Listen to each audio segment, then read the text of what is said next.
স্বাদে আস্বাদে আহ্লাদে জীবনের প্রতিপদে থাকে যদি ডাটা জমে যায় রান্নাটা। আপনার বাড়ির রান্নাটা কি সব সময় স্বাদে আস্বাদে ভরে থাকে? তাহলে ডাকুন ডাটার রান্নাঘরের টিমকে। থাকুন না যে কোনো জেলায়, আমরা হাজির হয়ে যাব আপনার দোরগোড়ায়। আমাদের হোয়াটসঅ্যাপ নাম্বার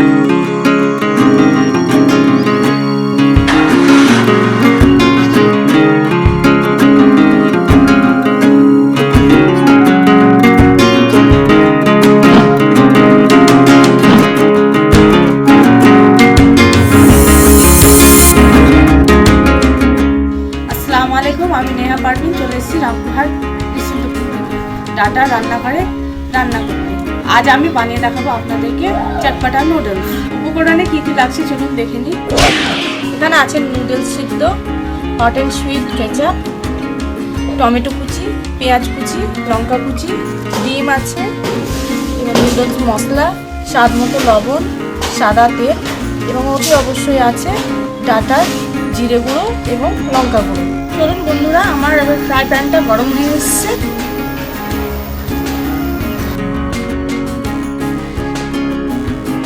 এবার এটাকে আমরা ভেজে নেব।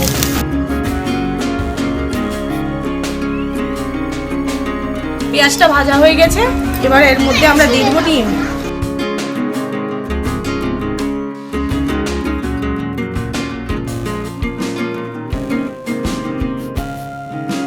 মশলাটা ভাজা হয়ে গেছে, এটার মধ্যে আমরা দিয়ে দেবো হট অ্যান্ড সুইট কেচাপ।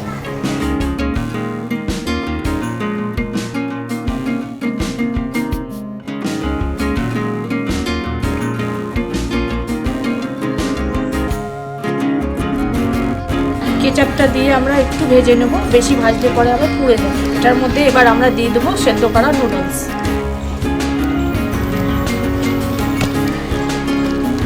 নুডলসটা দিয়ে আমরা ভেজে নেব।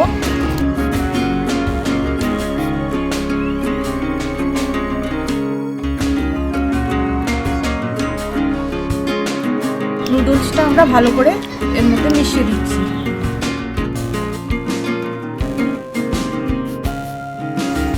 নুডলসটা আমরা 4 থেকে 5 মিনিট মধ্যে ভেজে নেব এবং তৈরি হয়ে যাবে আমাদের চটপটা নুডলস।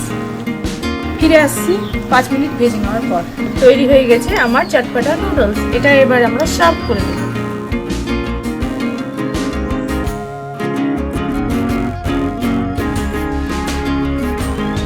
তৈরি হয়ে গেছে আমার চটপটা নুডলস। এটা আপনারা বাড়িতে ট্রাই করুন, ওতে অবশ্যই আপনাদেরকে খুব ভালো লাগবে।